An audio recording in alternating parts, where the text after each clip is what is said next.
just want to start out by saying that I injured my leg again, my knee, and so I am actually unable to stand up. So that's why I'm sitting. Uh, what if I told you that the deadly pandemic in the United States has been greatly exaggerated in order to push a socialist agenda? I understand some may be outraged by this idea, but let us take a look at the facts. The situation with COVID 19 is not good, but it is not nearly as terrible as the left wants you to think. It's proven that the death rate has been, for all intents and purposes, fabricated to strike fear in the hearts of the people. I find it very interesting that we have an extremely deadly virus and we have wiped out the flu that kills 80 to 90,000 a year, and all in the same year. Have you also noticed the increase in local, state, and federal mandates, lockdowns and curfews, shutting down private businesses, schools, churches, telling you the one that feeds your family, that you cannot make a living because they have decided you are not essential? Thomas Jefferson once said, "Someone who gives up their freedom for security deserves neither."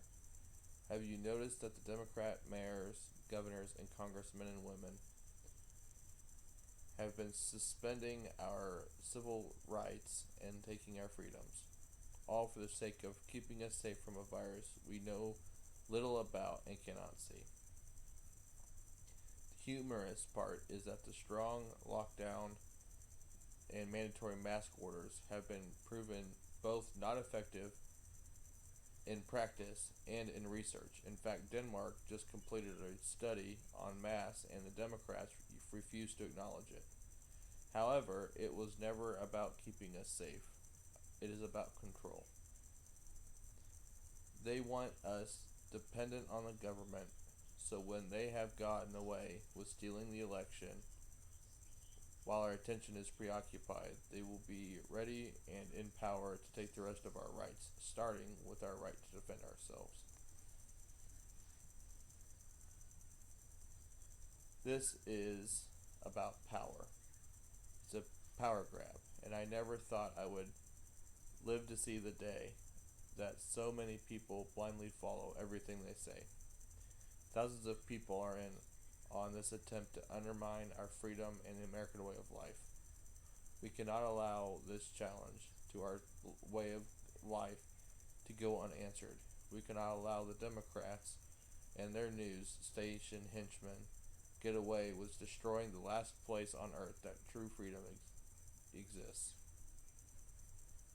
They have already violated the First Amendment by shutting down the churches, schools, and private businesses, and censoring our speech. They have lied to our faces repeatedly on the test that came back positive and the death toll, all in an attempt to inflame the situation and whip the people into a frenzy. COVID 19 is not the most dangerous pandemic. The Democrats are. They are the true enemies of the people.